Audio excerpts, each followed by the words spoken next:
दोस्तों, पिरामिड हमारी धरती पर मौजूद वो इतिहास का एक रहस्यमय पन्ना है जिसकी गुत्थी को आज तक कोई भी इंसान सुलझा नहीं पाया है। आज के आधुनिक दौर में जहाँ किसी भी बड़े इंफ्रास्ट्रक्चर को बनाने के लिए हैवी मशीनरी और उत्तम दर्जे की इंजीनियरिंग की जरूरत पड़ती है, वहीं पिरामिड ही इस धरती पर बनाई गई वो इमारतें थी जो मामूली से औजारों और लाखों मजदूरों की कड़ी मेहनत से बनाई गई थी। पहली नज़र में इन अजूबों को देखकर ऐसा लगता है जैसे उस दौर में कोई एलियन सिविलाइजेशन हमारी पृथ्वी पर राज करती थी और ये पिरामिड वो अपनी निशानी के तौर पर बनाकर गए थे।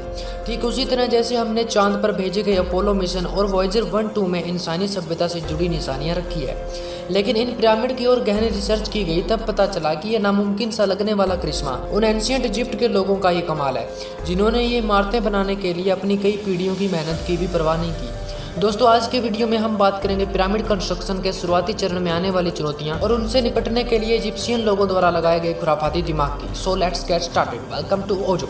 Number 1, how they set the direction. दोस्तों, हजारों साल पहले बनी इन गगनचुंबी इमारतों की साइड हर दिशा के अलाइंड बनी है। आज के दौर में जहां हम कंपास और लेजर इक्विपमेंट का इस्तेमाल करके दिशा का पता लगाते हैं, वहीं उस जमाने में ऐसा कोई औजार था ही नहीं। तो फिर एंशिएंट लोगों ने सही दिशा का पता कैसे लगाया होगा?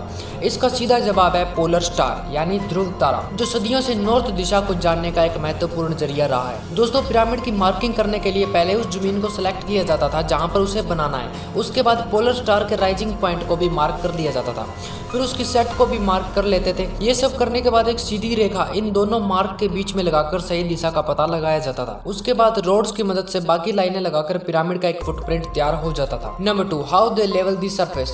दोस्तों, एक स्टेबल यानी टिकाऊ नींव की जरूरत होती है इतने बड़े स्ट्रक्चर को खड़ा करने के लिए, जिसमें टनों टन वजनी पत्थरों का इस्तेमाल किया गया हो। और एक टिकाऊ नींव को बनाने के लिए जरूरत पड़ती है एक समतल जमीन की, क्योंकि उबड़ खाबड़ जमीन आपके ढांचे को शुरू होने से पहले ही खत्म कर देगी। इस बारे में ब्रिटिश इंजीनियर डैनी स्टोक का मानना है कि लेवल के काम के लिए पानी का इस्तेमाल किया गया था। अपनी जिंदगी के कई साल पिरामिड्स को स्टडी करने में गुजारने के बाद वे इस नतीजे पर पहुंचे कि जिस जगह पिरामिड बनना था वहां पर मार्किंग करके उसके चारों ओर एक नाली खोद दी जाती थी और उसे पूरी तरह से पानी से भर देते थे। इसके बाद जिस जगह जमीन पानी के लेवल से ऊपर मिलती उसे काटकर ठीक कर लिया जाता था। अब इस बात को जानने के लिए कि क्या पिरामिड का बेस सही से लेवल हो गया, इजिप्शियन लोग इस इंस्ट्रूमेंट का यूज करते थे। ये लकड़ी से बना एक ढांचा था जिसके बीच में एक रस्सी लटकती रहती थी, और जब भी इस डिवाइस को फ्लैट सरफेस पर रखा जाता था तो यह रस्सी अपने आप ही बीच में बनी इस लाइन पर आ जाती थी और लेवल की सही जानकारी प्रोवाइड करवाती थी। नंबर 3, दोस्तों, सरफेस को लेवल करने के बाद अब बारी थी काम शुरू करने की, जिसमें इस्तेमाल होने थे लाखों टन वजनी पत्थर जो अलग अलग जगहों से ट्रांसपोर्ट करके सही आकार देने के बाद पिरामिड्स में लगाए जाते थे। लेकिन इतनी भारी संख्या में पत्थरों को काटना, और वो भी तब जब हर एक पत्थर का वजन सैकड़ों टन हो और आपके पास कोई स्पेशल औजार भी ना हो, तो यह काम बहुत मुश्किल बन जाता था। ऐसा कहा जाता है कि इजिप्ट के 18 बड़े पिरामिड्स को बनाने में ही 500 साल लग गए थे, क्योंकि पत्थरों की कटिंग बहुत स्लो होती थी और उन्हें काटने के लिए बस इस छोटी सी छेनी और लकड़ी से बने हथौड़े का इस्तेमाल किया जाता था जो कॉपर से बनाए गए थे। इस तरह का सिर्फ ये एक ही नहीं बल्कि कई सारे औजार एंशिएंट इजिप्ट में पाए गए हैं। हालांकि ये इतने मजबूत तो नहीं थे, लेकिन लाइमस्टोन को सही शेप देने में ये औजार बहुत कारगर सिद्ध हुए। जिस जगह पर पत्थर को सही शेप देना होता था वहां पर उसे रखकर हथौड़े की मदद से घंटों ठोका जाता था और इसी तरह से ये ब्लॉक्स काटे गए थे। दोस्तों, एक्सपर्ट मानते हैं कि पिरामिड्स को बनाने में लगभग 1 लाख मजदूरों की जरूरत पड़ी थी। उस दौर में जहाँ कई शासक कड़ी मेहनत वाला काम अपने गुलामों से करवाते थे, वहीं जिन लोगों ने पिरामिड्स को बनाया वो वर्कर्स गुलाम नहीं थे। पिरामिड्स के आसपास कई वर्कर्स की हड्डियां और खोपड़ी मिली है, जिनकी रिसर्च से पता चला है कि उन लोगों को मेडिकल फैसिलिटी दी जाती थी। एक खोपड़ी है जिसमें एक छेद बना हुआ है जो कि ब्रेन सर्जरी का एक सबूत है। इसके अलावा पैरों की हड्डियां भी मिली है जिन पर इलाज करने के सबूत साफ साफ मिलते हैं। जहाँ तक बात रही गुलामों की, तो उनका कभी भी इलाज नहीं किया जाता था। They are just for use and throw. Number 4, दोस्तों, ये बात तो साफ है कि सैकड़ों टन वजनी एक पत्थर के ब्लॉक को इतनी ऊंचाई तक पहुंचाने में काफी मैन पावर और समय की जरूरत पड़ी थी। लेकिन उन लोगों ने आखिर इतनी ऊंचाई पर पिरामिड के शिखर तक पत्थर कैसे पहुंचाया गया होगा? इसके बारे में 3 पॉसिबिलिटीज है। पहली, उन लोगों ने एक सीधा रास्ता पिरामिड की चोटी तक बनाया होगा।